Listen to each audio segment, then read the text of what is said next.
I'm thrilled to be here with you today, Kevin Sampsell. Yeah, I'm thrilled to be talking about your book. Thank you. thank you. Kevin, there's a lot of different you wear a lot of different hats, but I think the three most important ones for a conversation today are novelist, writer, bookseller. You're a manager at the storied Powell's Books in our very own Portland, and editor. You also have your own small press, right? Yeah, I do future tense books, and I'm not technically a manager at No? Powell's. I am of the You're an event? people. I am an employee of the people. You're of the sorry, yeah, you're not above the people, you are of I'm the in, yeah. I'm in the union. You're in the yes, no. Yeah, no, You're not a no, bookseller apart. but I do, you know, do things that seem managerial. I guess I run the author events 4 nights a week. Yeah. And I also run like the small press section. And yeah, so those are really cool positions to be in. So Yes. They are very cool, and additionally, lest we forget, you're also a collage artist. I guess So, indeed.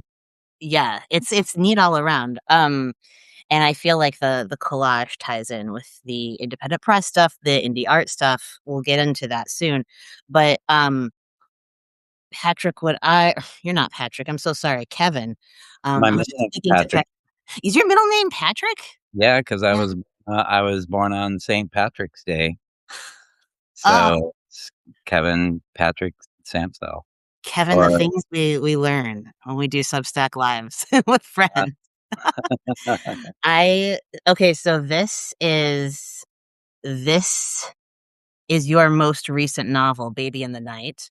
mhm. Um, this is a book that I know many have been enjoying. I enjoyed very much. It is, to put it overly simply, it's a 2-year-old's memoir, right? It's a portrait of the artist, but if he always stayed at Clongo's Wood School, except it's not Clongo's Wood School, it's like the mean streets of Portland in the 90s or 80s, or like, Yeah, tell us a bit more about the conceit of this book, because I think it's such an original and, like, awesome one. yeah, thank you. It's well, it starts off the very first like one page introductory kind of chapter is that he's like 12 years old and Mhm. he's telling this story about like what he remembers when he was a baby, um, Mhm. which goes from 2 years old to like 5 years old. So like the book is in sections. Like the first chunk is like all the stuff that happens when he's two, and then there's a 3 year old section, a 4 year old section, and then the 5 year old section is kind of like the end of the book there. Um, and yeah, so it's basically him kind of talking about these experiences that he had. I guess it's funny to think of it in that framework, like he's writing a memoir, Right? you know. But I think he's just kind of telling his story. And with any kind of memoir, the memory sometimes like does funny things and doesn't, always like match what the reality was, and so Totally. he's a little bit of an unreliable narrator in some parts. Like there's some fantastical parts of his of his tale, um, and I kind of like the idea that they are like so weird that you know you would think that it could be like his imagination or something like that. Right. Yeah, well, maybe I should say Portrait of the Artist is a very, very, very, very, very, very, very young man. Very small man. Yeah, But no, the unreliability, right? One would expect as much of a 2 to 5-year-old, and I think that's actually, Kevin, what made this book such a, like, I feel like, kind of a magical read for me, because Tony Volcano Ventura, the whoop, the protagonist of Baby in the Night, the narrator, yeah, um, he is he's a kid who's living in, like, difficult circumstances. He doesn't have a father, his mom is very much, like, lower income, and he's living in kind of a like a really difficult part of town. But there's this like you know, through his the eyes of babes, right? Like there's almost this kind of like Linklater-y slackers narrative going on, like where it's like Tony, the baby in a diaper wandering around at night, is going to meet some like odd characters. He meets a teenage drug addict, who one of the main interlocutors in this book. He meets like all kinds of people, but I love the way that like no matter how difficult people's lives are, um, not always, but usually they respond to Tony gently because he is, like he's a defenseless kid, and I think there's a way in which like he's bringing out the best in a lot of people or helping a lot of people calm down. Would you Mhm. say that's true? Or what was your Yeah. experience reading that? I mean, it's it's definitely ridiculous, like the whole premise of the book that this baby would go out and, some people are kind of alarmed by it, and some people, and the cops come in the first part of the book and take him home or Yes. whatever. But, um, but I like the idea that some people are just sort of like, it's just kind of like a weird scene It's a outside, weird like, scene. at night, like he says at the Yeah. beginning of the book, there's the daytime world and the nighttime world, Right. and the nighttime world is kind of like, like people saying strange things, and there's no other babies around, and, the sun is turned into the moon, and, like, he thinks that the moon is his dad, so that's kind of his reason for going out, at night when he does go on these little adventures. Yeah. Um, and, yeah, so he the I like that the neighborhood, the people that are out at night, he doesn't refer to them as, like, homeless or whatever, he says, like, he calls them sidewalk people, and, and, like, I like that they kind of, act as protectors of him a little bit, Yes. they're kind of protective, you know? Yes. There's the one Well, scene where the guy is kind of, like, checking him out and, like, taking pictures and trying to, like, figure out what his deal is, and the woman comes up and is like, "That's our neighborhood baby," or yeah. something like. Yeah. I that's actually ties back to the question I wanted to ask you about his voice, right? Because like, you have this collision of, okay, people he meets a lot of people who are in sort of, like, dire straits and who are falling through the cracks, right? And as we said, he does bring out a lot of gentleness from people who are in really difficult places in their lives, which is kind of like I think that's a really, really lovely aspect of Baby in the Night, among many. But, you, Kevin, gave yourself the kind of wild task of describing in a baby's voice. There's really, like, kind of, like, challenging life circumstances. Tony Ventura doesn't understand what's going on for people. Just what you said, right? He doesn't call them homeless. He's like, "These are sidewalk people. They are on the sidewalk," right? But Mhm. at the same time, his narration, it's not like he's glossed. He's a baby, but he's not the way you've written it, he isn't, like, glossing all the suffering, he's just kind of, like, learning about it. It's a really challenging feat to pull off in a voice like that, and I'm so curious how you wrapped your head around it because I think you did a great job. Oh, thanks. Yeah, I mean, it was tricky, and it took a long time to write this book, like, I started Yeah, writing it in 2011, it started as a short story, wow. and and then I wanted to continue, and see if I could make it into a novel, and Yeah, so kinda worked on it off and on for years, and was really excited about it, but I was always, like, distracted and, like, kind of doing other things, and, life gets in the way, and some projects just kinda take a long time. Um, really. but that was definitely, um, part of the challenge was, like, writing in this voice because I couldn't write it like, this with, like, this flourishing language and, it Right. couldn't be like a, like a Ian McEwan book or, No. like, Yeah. Yeah. you know, with a lot of big words or whatever, Right. and, so I just have always really liked writing from this kind of point of view of not only like the sort of like straight man, like in the classic sense of like straight man and comedy foil and stuff like that.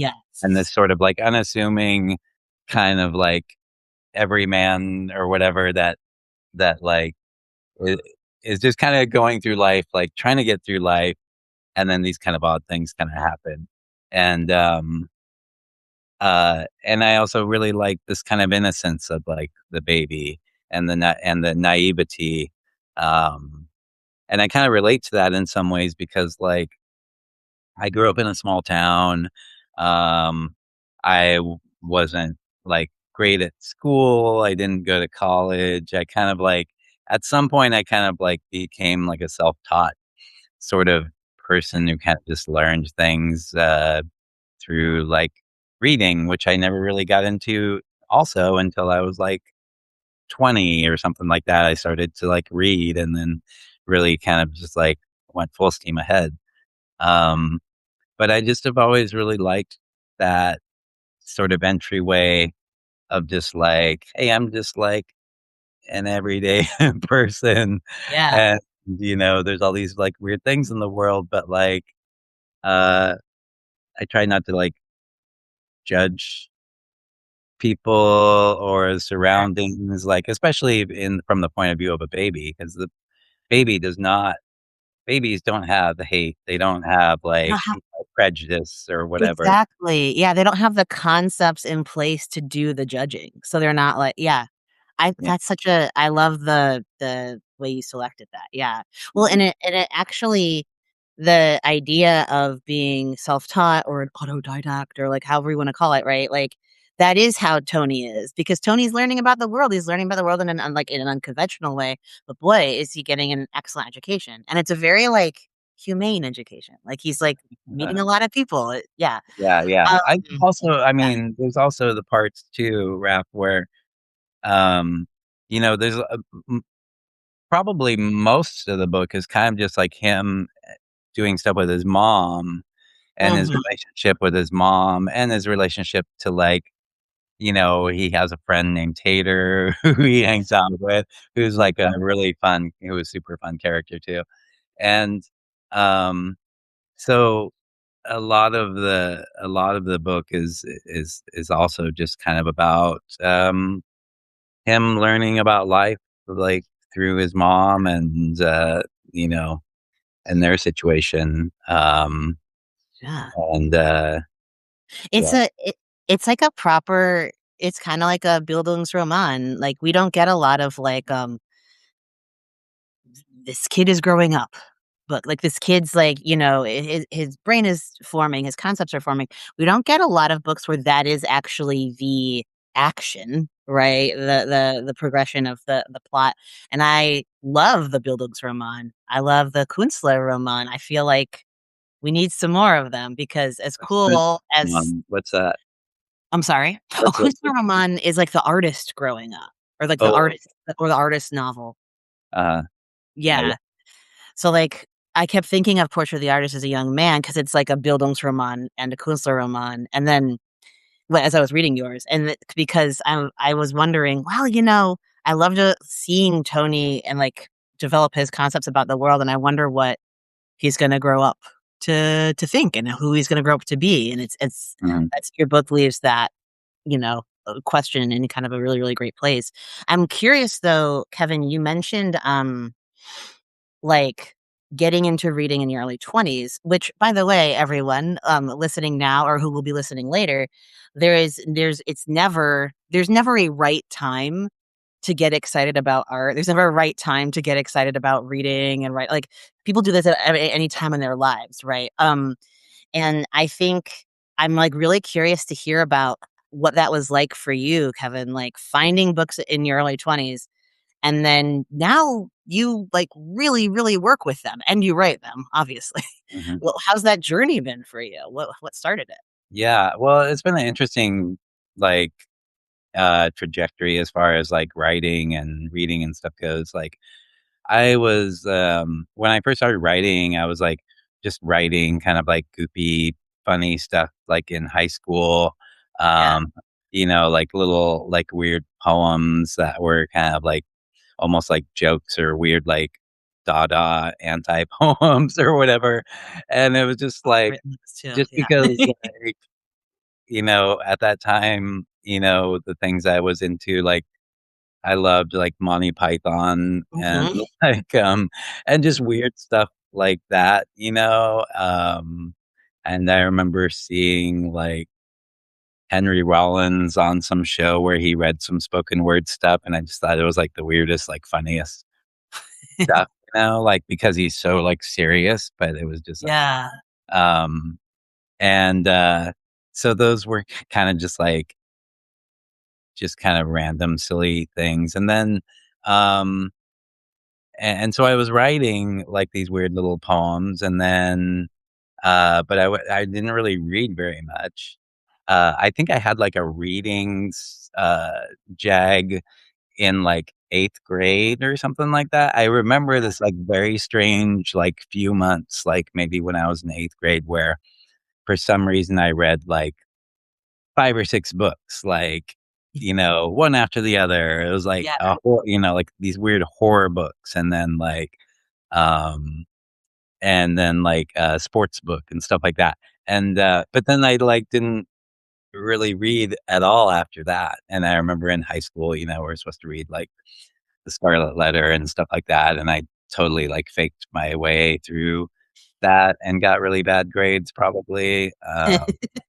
And so when um yeah, I think when I was like 20, I was really into reading like music magazines. I was like super into Yeah. like being like I would go and buy like Melody Maker and Mhm. NME, these like British music magazines, because I was really into like Britpop and stuff like that, like kind of like late 80s, early 90s. Oh god, Mm. the heyday. Yeah, Yeah. yeah, like super dating myself, aging myself. But Some a little band called The Cure. I don't know. yeah, yeah, or just, like that whole I just remember that whole scene in the late '80s that Yeah. was written about every week. It was like the Stone Roses and Happy Mondays and Wow. Spiral Carpets and all those bands like that. Um, Truly and, different time. That's awesome. yeah, and I still love a lot of those bands, but I was really into, Yeah. like, reading that stuff, and Yes. I remember I had a girlfriend at the time, and she would kinda make fun of me because I would just always read, like, music magazines, and I never read books or whatever, Yeah. and, um, and then we were together for, like, a year or so, and then, like, after we split up, I don't know if it was just, like, a weird subconscious thing, but I just kinda remember, like, um maybe not directly because of her, but I started picking up books, I started reading books, and then I was super into it, and I just remember thinking like, "Oh, like, if she could see all the books I'm reading now, she would, like she would make fun of me for reading British music magazines." Um, Oh, and it started off with, like, um, I think I read, like, a couple of, like, true crime books. yeah. Like, I read, um, like, some, funny, uh, like, Kurt Vonnegut. I remember reading Breakfast at Champions and being Mm. super into it, and, like, I think I randomly Got picked up some Vonnegut love. Yeah, yeah, sorry. I randomly picked up, like, Richard Brautigan, Yeah. Path, and then Tom Robbins, and just, and then kind Mm, of like everyone has, like, that kind of entryway, uh, sure. where they're kinda reading stuff, and it's like, I'm sure I could probably read Vonnegut now and really, like, enjoy it, and it's, like, great, and Brodigan too, but it's funny how sometimes, like, you look back at stuff and you're like, "Oh, that's kinda, like, silly," like, I don't know, like Yeah, those are my earlier reads. But it's also like, I don't know, you can see, I feel like, the traces of like, okay, this was my on-ramp, right? Like I really liked, no, I'm not speaking for myself, but a general reader, maybe like her on-ramp was like, yeah, I love true crime and I love detective fiction. And then you could take that wherever you want to go, right? You could go from like Tana French and you could go all the way to, or Dashiell Hammett, and you could go all the way to gosh, I don't like Motherless Brooklyn. Like you go Yep, any possible direction, and so that's yep. really cool to just see the genealogy of it. I'm curious, like, what books do you think influenced you in writing Baby in the Night? I Oh, see the man, noir element. that is, like, the question. That is such a strange question because, like, when I finished it in, like, early 2020, Yeah, um, and, uh, and I was, like, sending out query letters to agents and stuff like this, and and, when you are trying to find an agent or a publisher, like, the thing that you're supposed to do is, like, tell them, like, "Oh, this book is just like, Motherless Brooklyn," or it's you're right. The just, comps. Yeah. like, the comp titles, Hmm. like the Goldfinch or whatever. Like, so, Yeah. like, we're trying to, like, compare it to things that are, like, really successful books, and I just could not think of anything, like, it was Oh, you don't need to think of comps, Kevin. I just want to know what was in your brain when you. oh, yeah, but Yeah. I don't know, I'm not really sure what was in my Yeah. brain. My brain was just to write something that was, like, super naive and, like, you know, infantile, like, in, like, a funny Yeah. way, so, yeah, I don't know if I had anything in mind that, I mean, I've written a lot of short stories and, like, I've written other books um, and this was a very different, path for me to take, because, uh, my first novel was very my first novel came out in 2014, This Is Between Mhm. Us, and that's a very, like, you can tell it's kind of like, very much based on, like, relationship kind of things, Sure. from my life or whatever, and, Yeah. yeah, and so and a lot of my short fiction, some of it's, like, really, like, weird and, like, not realistic at all, but, like, some of the short fiction stuff too also stems from, like, experiences that I've had in Yeah. my life, and obviously every writer who writes is a lot of times writing from experience or even writing, like, autofiction. Yes. So this was not autofiction. No, this was not your memories from being 2 to 5 No. years old.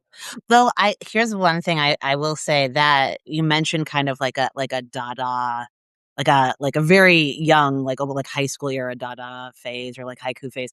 I actually saw that a lot of that surrealism in this book too. Like I saw the kind of like the playfulness and the, like what can we do with language and kind of like what can we do with consciousness even. And I loved when I opened it and the preface was like, "Hi, I'm 12." And my mom says that I remember this stuff because 'cause I'm traumatized, but I just remember this stuff because my dad's the moon. I was like, "Alright, I'm seated. I cannot wait to read this book."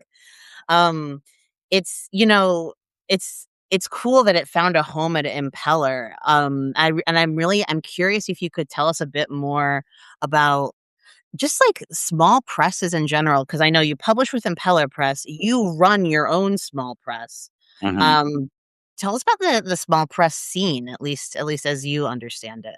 Yeah, I mean, I've been involved in small press stuff for, most of my life, really. Like, Yeah, I started publishing, I run a press called Future Tense Books, and, we publish, like, 2 or 3 books a year, so it's kind of like, it's small, but it's like we've been doing it for or I've been doing it for, like, 30 something years, I guess, and, and it's just been, like, a really cool way to connect with other writers, readers who, like different stuff,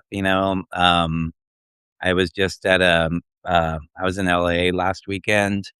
I did a nice. reading there, but I also was there on Saturday and Sunday for this book fair thing called Lit Yeah, Lit, and, that was super cool, and it was like, um, it was in this big, school, this architecture school thing, and, there was probably, like, 40 or 50 tables and presses around. And it was really cool to have a future tense table and to have Yeah.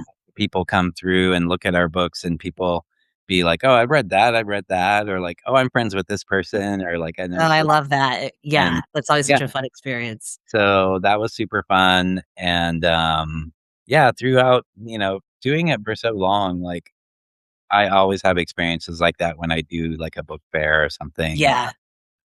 People always have connections. It's such a big world, and sometimes you don't realize it until you're talking to Until folks. you're standing in front of a folding table, it's like, "There's my friend's book, and there's my friend's friend's book," and it's just such a great yeah, it's such a great feeling. Yeah. I'm your press is called Future Tense. Can you tell us a bit more about the titles you've been acquiring? I saw that you acquired one title in a very wonderful way on Yeah. Substack. If Yeah. you could tell us that story Uh-huh. too. Yeah. Recently, when I went to Boise, Idaho for like there's like a big music festival there called Tree Fort, Mhm. and they have like a sort of a spoken word venue there, or like a writers kind of like venue. So there's a bunch of readings and like panels and stuff like that. And so I was lucky to be part of that. That was like in, I think it was the end of March or sometime in April. Nice. And that was really fun. I got to do a reading. I did a couple of panels, and there was a bunch of like there were some writers I knew and some writers I was meeting for the first time that I was a fan of. Um, Nice. and one of the people who were there was this guy Julian Martinez, who lives in Chicago, and he's been publishing like stories like here and there like for the past few years, like kind of like pretty pretty, prolific, I guess you might say. Um, and he's a young dude, and he was there, and I'd emailed him, like, a few months ago to ask him, Yeah. like, about his writing and kind of this is sort of like the way Future Tense operates sometimes. It's like, because we don't, like, officially really take submissions on our website. Okay. It says people can email us and say hi or whatever, but, like, I Sure. try to, like, not have that pressure of, like, getting, like, 50 submissions every month and responding to everybody Right. since we only do a couple of books a year, and it's Yeah. basically just me reading those emails, Yeah. uh, so I have to sort of, like, control the flow somehow, but, Yeah. a lot of times when I see, uh, a writer or something that I really love, I'll reach out, I'll investigate them, and I'll reach out and ask them, like, what they're working on or, whatever. Um, and so, Julian, I had seen his stuff, and I, um, uh, reached out to him. I think I followed him on, Instagram or whatever and reached out. And, yeah, he sent me a manuscript, like, month or so before this Idaho thing. Mhm. And, and I was reading it and really liking it, and I've read a lot of his stuff online too. Um, and I kinda thought like, "Oh, this will be great to meet him when I go to Idaho." And, maybe I can, like, talk to him about doing a book of his, uh, Yeah. if I keep liking his book.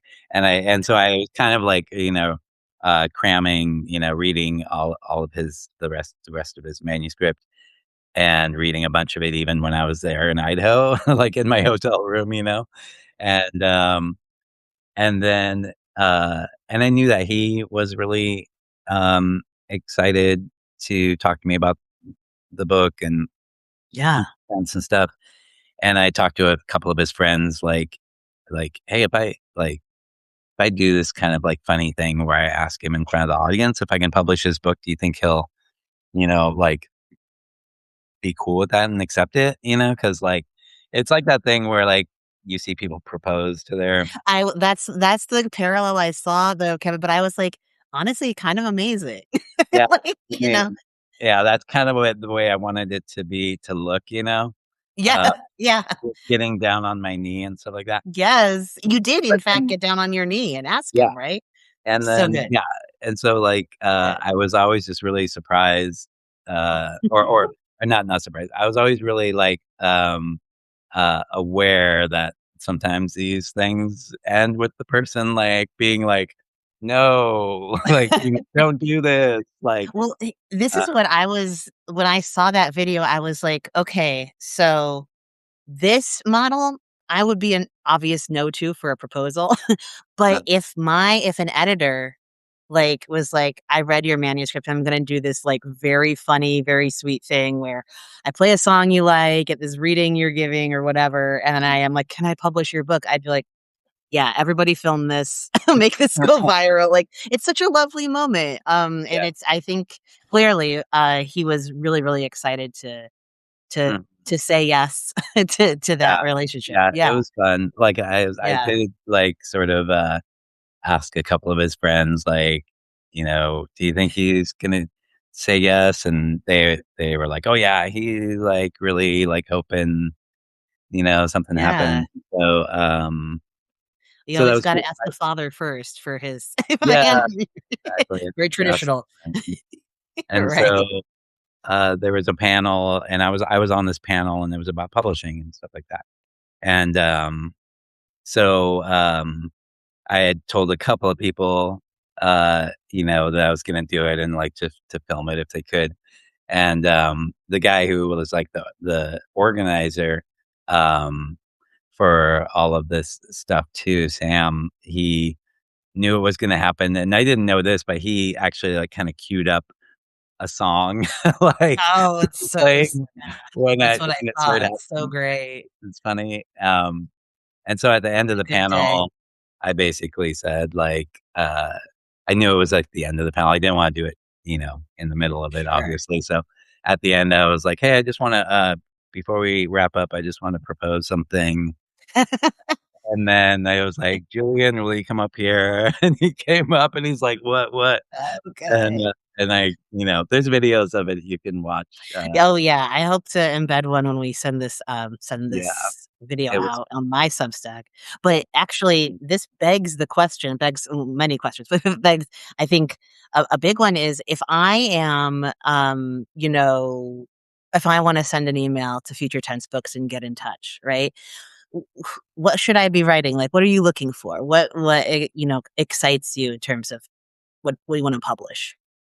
yeah. I mean, it kinda changes, I always like to try to, you know, not publish too many things that are, like, similar, like, back to back to Mhm. back.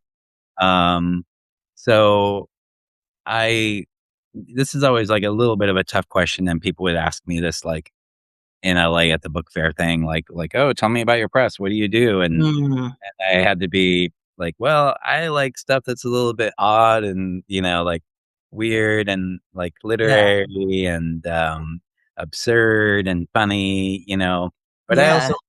I also like these really intense memoirs like this one and this one, you know, like, um, and so I kind Maybe of it's like is it like check the back catalog, Kevin? It's like go buy some Future Tense books a little bit like and add that, some yeah. yeah. But,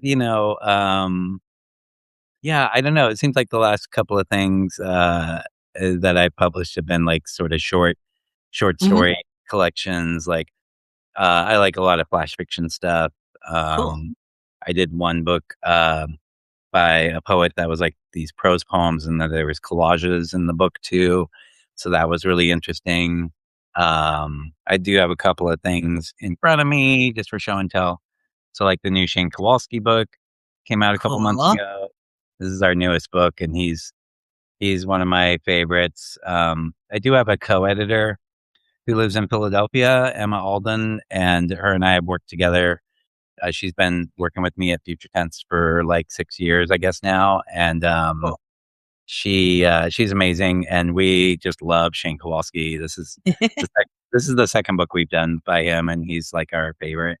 Um, and just other things, like, here's, like, a Portland writer, Emily Prado, we published this Mural book. for Yeah, Flocka. Oh, cool. and What an amazing cover. And those are essays. and it's Very cool. essays, they're kinda coming of age sort of essays, Awesome. and there's some funny stuff in it, and there's some kind of intense stuff, and Oh, wow. So, Kevin, you do like cross genre. You're doing essays, you're doing memoir, you're doing novels, short stories. That's awesome. yeah, yeah. So you know, it kind of jumps around, and sometimes like our schedule is kind of weird because like sometimes we might have something scheduled for like something, and then something comes up and we have to push it back, and then maybe we move something else like before that. So we're Yeah, kind of in that position right now where like there was going to be this book, this novella that we were publishing. Well, actually, not a novella. It's like it's a novel. It's co-written by Nate Lippens and Matthew Kinlan. cool. Uh, and so that's super exciting. And that was gonna come out this summer, but Nate has, like, another book that's coming out in, like, a couple months. So we decided to, like, push it back to after that book so it wouldn't interfere, um, with that book. So that probably is gonna come out in spring instead, Cool. maybe around, like, AWP time. Um, Nice. I am hoping to do one more book, this you know, before the end of the year, and, we're working on that right now, and, you know, I'll have more details about that soon. Julian Martinez, his book, we're gonna have out, around AWP time next So I'm year. hearing that there's going to be a future tense table at AWP, and people who are listening to this who go to AWP need to go to the future tense table. Oh, I don't know about that yet. But maybe, I hope so. Yeah, I They mean should buy the future tense books around yeah, AWP time. mhm. That should be their next Yeah, thought. Yeah.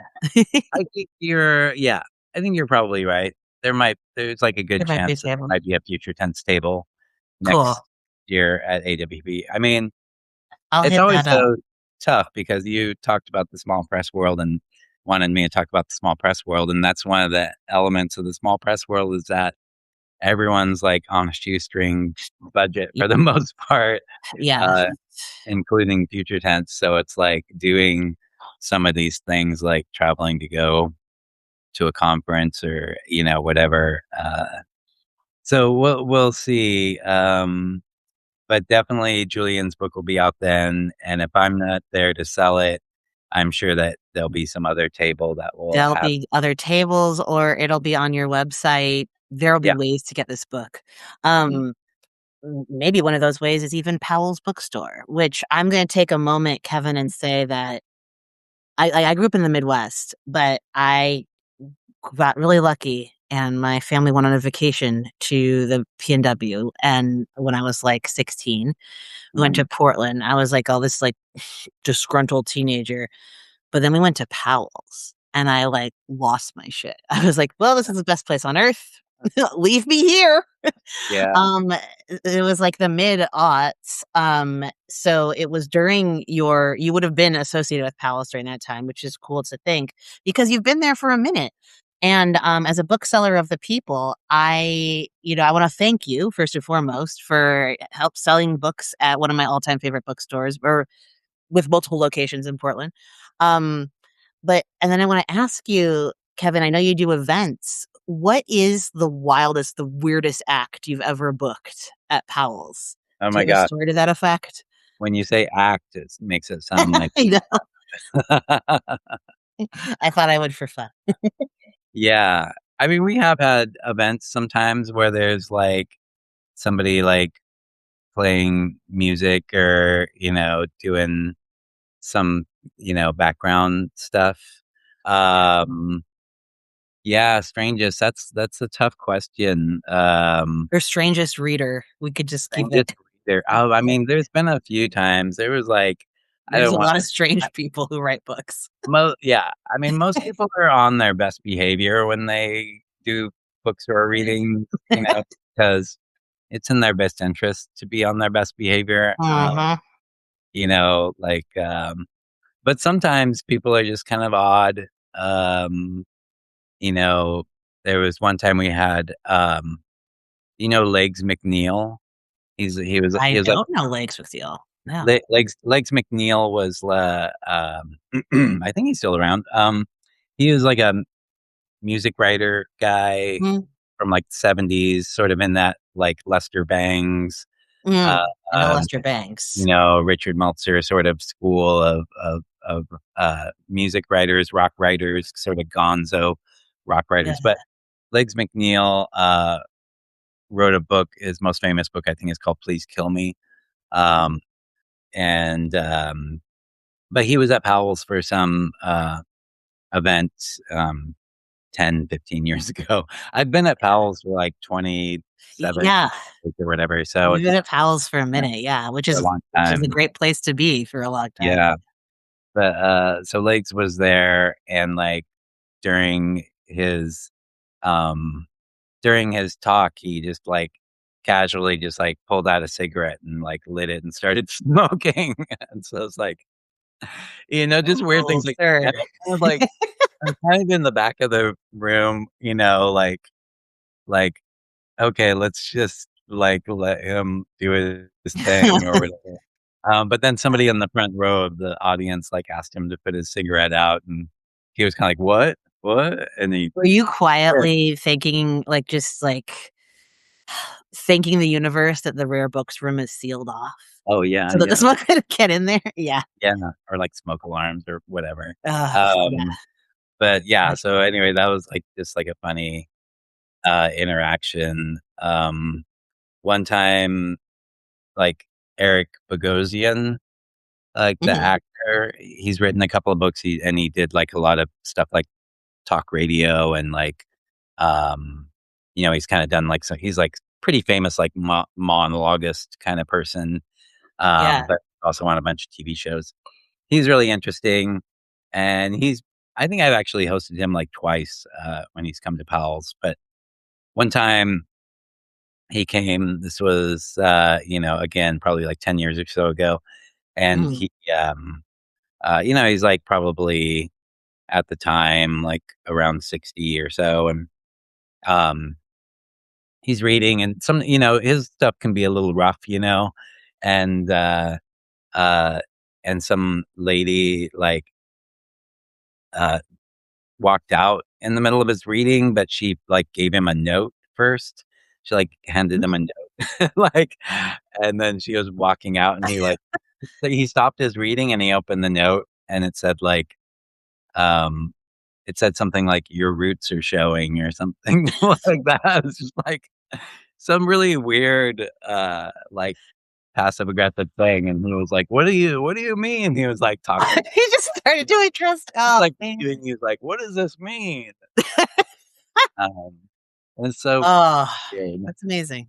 but, so just seeing, like, weird interactions like that, and it's You've funny. witnessed some wild social interactions, and that's Yeah, because you're a writer and a bookseller dealing with writers and other booksellers, it's bound to happen.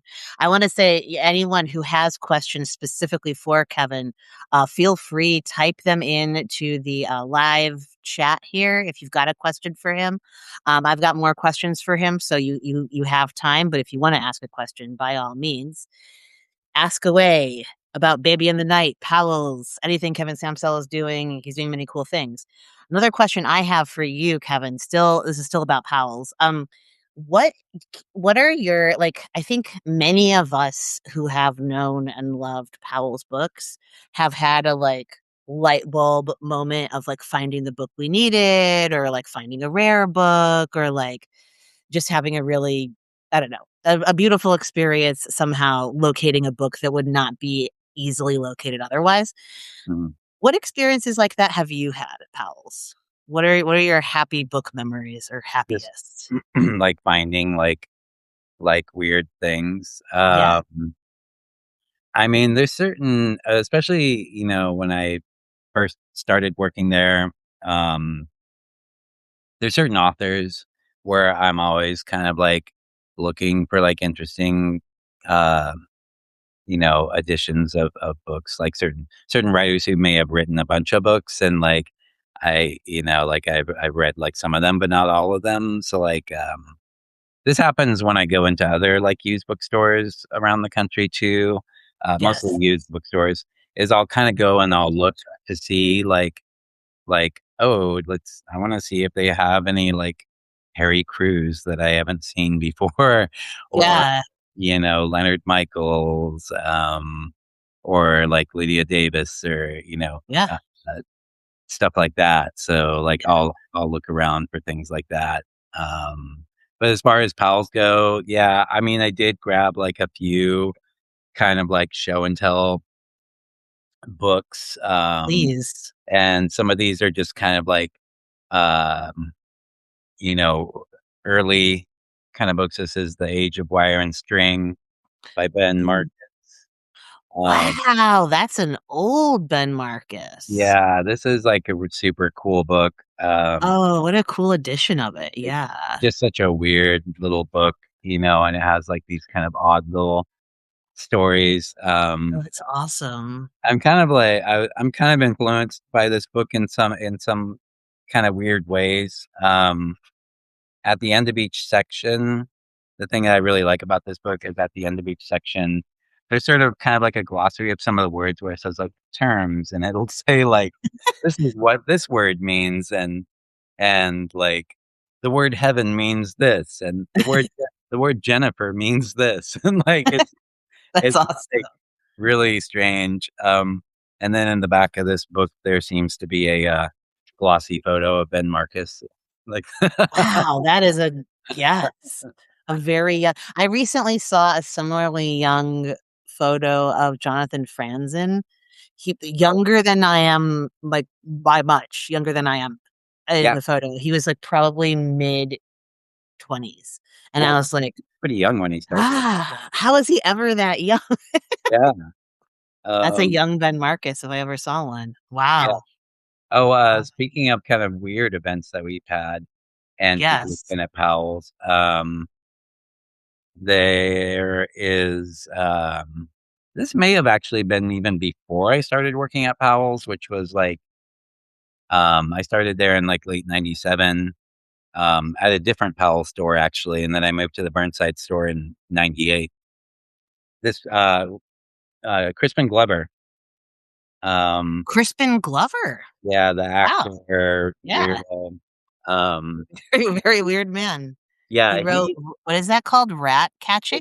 it's called Rat Catching. He kind of did Cool. these, he did like 4 or 5 books, I think, that he self-published, uh, on this little press that he started called Volcanic Eruptions. And, Wild. this is, like, signed by Crispin too. Um, That's funny. and, it used to be, like, fairly easy to find these, but I feel like they're kinda hard to find nowadays. This is, like, a really weird book where what he did was, and I think there's a couple of other books by him that are similar to this, where he found these weird old books, um, and, Ooh. and then he, like, um, just, like, drew in them and made weird, like, annotations and, like, threw in his own photos of stuff and, like, um, just, like, Oh, wow. weird stuff like Oh that. my god, he almost did, like it's not the erasure poetry, right? But he did, like, a text art thing, Yeah, like erasure poetry. yeah, it's very similar to That's that. very cool. Um, So and, that's what the book is. It's like he did that to old texts. yeah, and, it's just so strange. Nice. So I think when he was at Powell's for this, I think he was just doing a book signing, if my memory serves, which Yeah. was, like, late '90s probably, maybe early aughts, but I think it was late '90s. Um, and, I think I went through the autograph line, and he signed this book. This is from 1999. Whoa. Is that right? Yeah, I think it's 1999. So, yeah, That's very that's a good one. That's exactly what yeah, I was searching that for. that's really weird, and it's, like, hardcover too, and it's just, Dang. it's really cool. You know Um, what this reminds me of? That is very cool. This reminds me that, I if you want to, viewer, have a, like, wild Powell's experience, go look for one of Dan Shawn's backlist, because everything that is Dan Shawn like Uh, written by Dan Shawn there. That's about his backlit should be signed by now because I brought Dan Shawn by to sign when he was in town for a reading to sign a bunch of books there. And yeah, I know there are actually I have a Dan Shawn right here. So there's some old Ill Wills that are signed. But I have a lot of like really wonderful Powell's experiences and like strange books I've found. I'll just share a single one. yeah.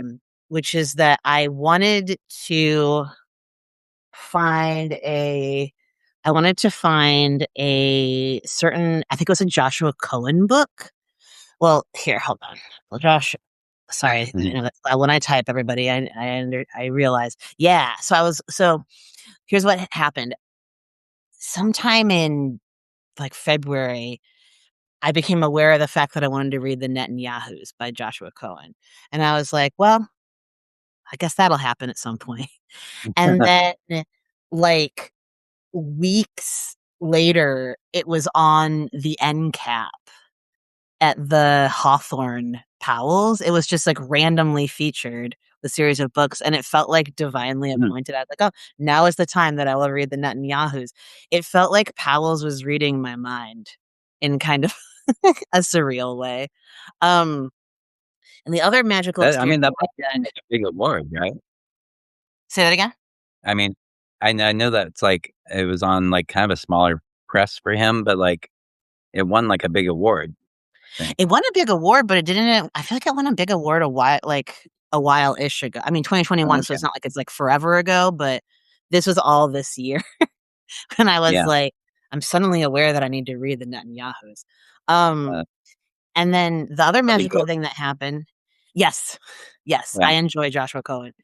Um, the other magical thing that happened was I I have books at Powell's Mhm. that are all signed by me, but when my, like, backlist was there, so this is the Come Down, Confidence, and Bugsy, it didn't sell, so it had to be sent back to the publisher. A little known fact, writers well, maybe some of you do know this, if your stock doesn't sell, it gets sent back.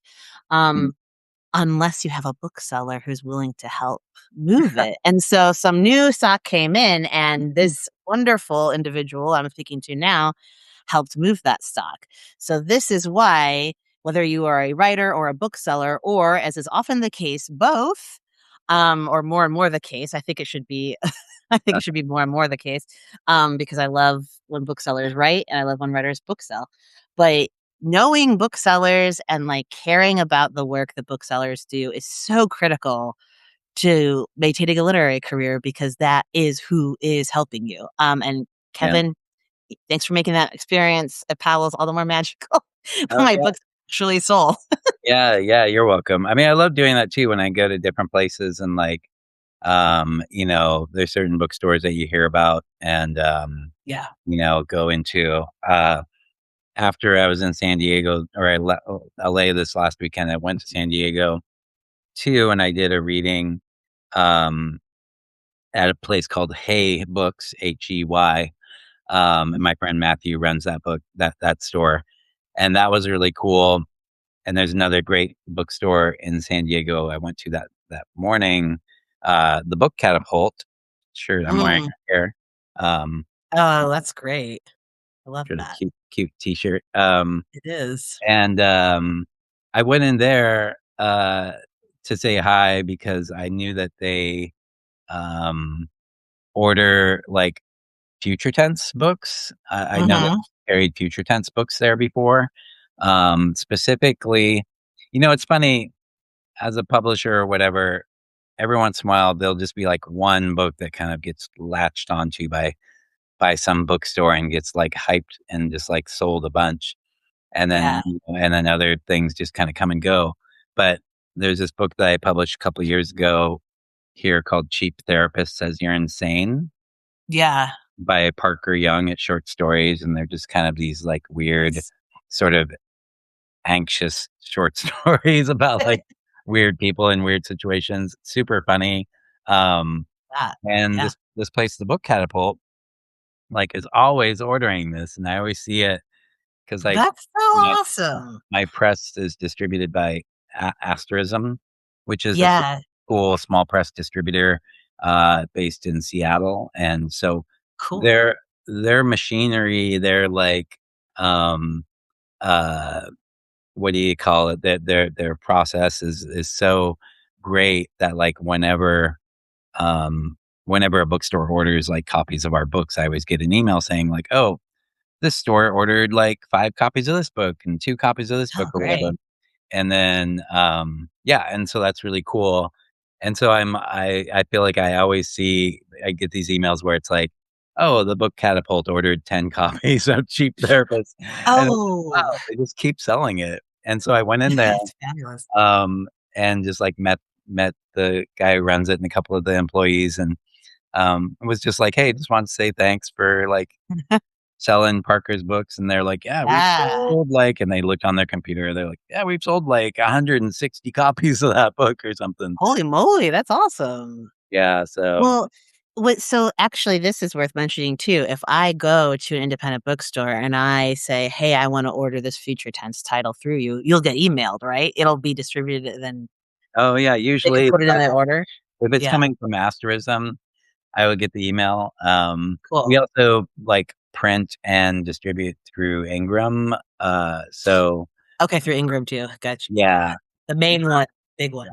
Ingram is not as transparent or, like, user-friendly, so, like, I don't really I've learned know which bookstores are ordering our things from Ingram, so, yeah, every once in a while, I'll just get, like, a random, like, photo from somebody being like, "Hey, I see this book at, you know, Book Soup or at, like, Words yeah, Are Magic or Books Are Magic," or yeah. whatever. You know, like, it's like, "Oh, Well, cool. that's They've got it." see, even if it's not through Astra or whatever platform it's through, Yeah. it's still good, very good to order an independent press book or any book through a small bookstore or Yeah, indie mhm, bookstore. for Yeah, sure, and, there's also Bookshop, which, bookshop.org, another great one. yeah, people Yeah, can get stuff that way too, or just through totally. Future Tense, website. Like, I probably get, 3 or 4 orders every week, and so Cool.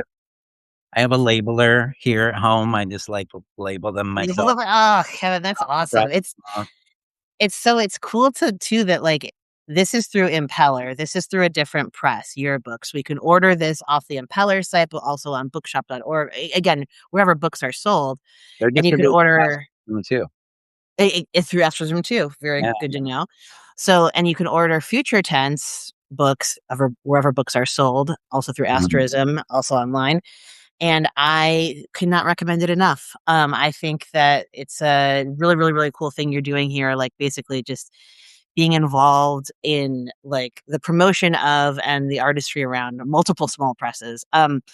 The last thing I'll say, I think before I sign off here is I talk to a lot of folks who are, like, at different stages of their careers with, like, "Oh, I'm kinda looking to break out right now, like, who should I place these weird short stories with?" Right? Or like, "Oh, I feel like maybe I was kind of mishandled by, like, a big 5, like, I mhm. have something I wanna, publish and da da da."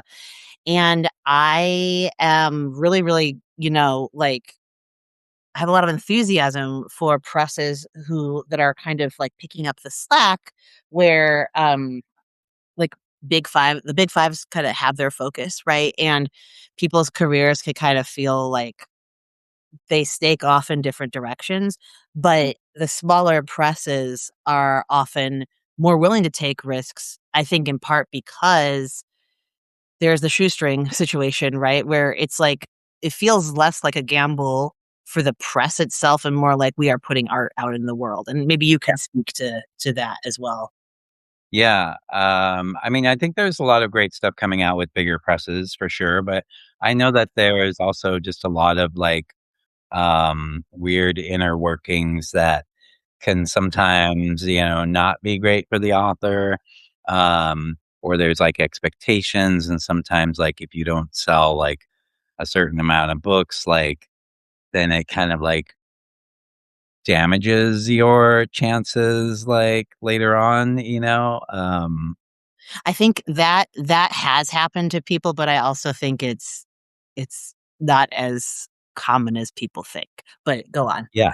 Yeah, well, yeah, you know, in a lot of cases, if people are sending stuff to agents and they've published books before, the agents will look most of the time at their, book sale numbers, like through Bookscan or whatever, and sometimes Yeah, those numbers are not super accurate, right. for one reason or another, but they can, sadly, just in the world of of agents and publishers and big publishers, so, like, if an agent picks up a writer and say they publish a couple of books, but the agent, is representing this new book, then not only will the agent do it, but the publishers will often do it too, or they'll look up sales and they'll be like, this person doesn't really sell enough. We're not Yeah, interested." And it's really sad because I feel like a lot of those decisions are being made in that way without the publishers or editors looking at what's in front of them, looking at this book, right, because maybe it's like their 3rd book and maybe it's just like maybe it's better, maybe it's a lot better than their other books, or maybe the other books just weren't, like, promoted well enough or just had some other kind of bad luck. right. So, there is this weird, unfortunate practice of agents and publishers picking up stuff based on, like, sales and sale numbers and stuff like that. Um, but yeah, I mean, as far as your question goes and people who are, say it's like their first book and they're trying to find an agent or publisher, um, Uh-huh. if if you think that the book is like, uh, something that can sell and you can imagine it being in a bookstore and selling well, like, especially if it's kind of like a genre sort of, uh, thing, a lot of those books do really, really well, Yeah, and because there are people who are just, like, crazy about that genre. For literary fiction, it can be a little bit tougher, but, just kind of look at, the books that you think it compares to, the writers that you want to be sort of associated with as far as, like, what they write about and what they're doing, and maybe try to find out, like, who their agents are. There's easy ways to do that too, like, I think you could probably even just Google, like, "Who is, Michael Chabon's y you agent?" Or, absolutely can, yeah, because 'cause "Who they'll is" especially with the higher power the agents Yeah, are happy to list those Shaban as a client, you know? Yeah, yeah, for sure. So you can find out that stuff and then, yeah, send queries or whatever. There's a thing called Query Tracker, I think, mhm, and I was using that a little bit in, like, 2020, 2021 when I was, like, sending this book out to agents, and it was, like, rejected or ignored by, 50 agencies or whatever. It was a lot. it's I like, never "Okay, query tracker, thank you for tracking." Yeah, I mean, Like it was useful because it Sure, would show me, like, "Oh, these people take this long to reply." Like, there's right, kind of all these, like, stats kinda built in. Um, and then you could easily just, like, click things like, "Oh, this person rejected it." And you could put, like, "They rejected it with a form letter," or "They rejected it with, like, a nice comment," or whatever. Um, but or then you it uh, found what's exciting though is that it found its home, right? Was it surprising that it found a home with Impeller? Was it like say like how did you feel when you learned the good news? oh my gosh, it was such a struggle, to find a publisher for this, and a lot of people also, like, kinda asked me, like, "Oh, why don't you just publish it yourself?" But, like, I really wanted to know that somebody else liked the book, Yeah, somebody else loved the book, and, and that was their important to weight me. behind it, right? Yeah, of course. Because after a while, after so many rejections and stuff, I started to think, like, "Maybe this book isn't good. Maybe maybe it's, like, a dumb book." Um, and so, um yeah, and I actually did have it, picked up by another press a couple of years ago, and they were gonna publish it. It was another small press, and, I don't know what was going on, but I just there was no communication, like, they didn't they Um, they weren't sending me edits, they weren't sending me, like, cover ideas, and the publication day kept getting closer and closer, and I'm like, "Hey, kid, like, what's going on?" And it was just very strange, and, they had it for, like, a year and a half, and I finally was just like, "I'm not feeling good about this. I'm gonna, like, go, find somewhere yeah, else to publish it." resubmit, yeah. So, um, yeah, so that was part of this, like, struggle. I wrote a timeline about this whole stuff, about, like, starting to write the book and then all this stuff that Oh, happened wow. years, and then who like, all the rejections, and then this publisher picking up, and then me pulling it from the publisher, and then, like, kinda basically, like, this is something that I think is kinda funny, but I think it is actually effective. Like, if you're having troubles with something, sometimes it can be worthwhile to post something on Facebook or whatever and just say like, "Hey, Yeah, I have this thing and it kinda for fell through. transparency. Do people Yeah, have some ideas about who?" And that's what I did when that happened. And then Patrick from Impeller, um, reached out and was like, "Oh, I'd really like to see that." And then he cool. really, really liked it. And then he had like a Awesome. copy editor, like, work with me and stuff, Yeah, and it just worked really well, and he's only published a couple of other books, so it was interesting to kind of, like, work on it in this sort of collaborative way, you know? yeah, Um, and where I could tell him about my experiences for years of publishing and him trying to, like, uh, publish more books, a couple of years into his press. So it's been really wonderful, and yeah, Patrick's done a great good. job, and It's just then such a promoting it. yeah, it's such a great story of how you ended up finding the right press. It was basically they're being like, "Okay, like, I've been kinda, jerked around a little bit by this whatever, this other press, and I'm just wondering, how do I figure out who wants to publish this?" And then, yeah, you met the right match. Mm, It was a match. It was the proposal was happened at the correct time, and you said yeah, yes. Um, Kevin, this is such a, like, really lovely, just lovely conversation, such great information you've given us. I think people who are interested in getting in touch, with Future Tense absolutely should. If you don't mind sharing the timeline with me, screenshots, I'll put that mhm, in when I mhm. send this. Yeah, for Um, sure. Folks who tuned in live, thank you so much for tuning in. If you're watching this not live, thank you so much. And please give Kevin a subscribe. Go ahead and pick up a copy of Baby in the Night. This is such Mhm. a great read. If you're in the area, come visit him at Powell's. Probably me too. I'll be in Powell's shopping. Yeah. And Well, yeah, if people come to events at Powell's, they are yes, most likely to see me, like, yes, setting up chairs or introducing people. yes, Yeah, and I will say too, as far as Substack goes, like, I try to use it as, whenever I can, but for the most part, my Substack is mostly about my cat. which I have enjoyed. I don't know. If you like cats, you should you should subscribe Yeah, to it. my But you cat. can be followed. Do you want people to follow you elsewhere? What's Oh, your yeah, no, it's oh, yeah, fine. no. Yeah. I am sort of, like, trying to put more of my writer type stuff Yay. on my Substack Do too. it. It's not exclusive to Susan. Cats and writing. Yeah, And then yeah, your cat and your writing. That's the yeah. content I'm here for.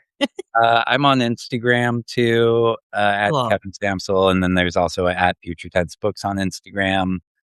Um, there's futuretensebooks.com, kevinsampsell.com. Um, yeah, it's like, We know where we can find you, Kevin. yeah, there's Go find Kevin on the internet. not hard. Thank Alright. you. This Thank was you so fun. much for coming. Yeah, Fabulous time. I was saying too when I was posting about this before that I was, like, a little scared to go on because you're such a smart writer and you sort of have this, like, viewpoint on things that, like, you see a lot of things that other people don't see when you write about, like, some of the books or, like, film or art that you write about in your Substack, and then just super impressed Oh, by your writing and ugh, your Kevin, intellect, and you're the it's like, "Oh my best. god, rap is gonna bury me," like, in the like That is never the point of coming on here. I'm never like, "Come and joust with me." yeah, I'm usually just like, "I loved your book. I loved your yeah, book. Let's yeah, talk about how it's much I like, loved your book." you could have some good gotcha questions though, like, No. "What's up with this?" What's up with the baby? He can't narrate a book.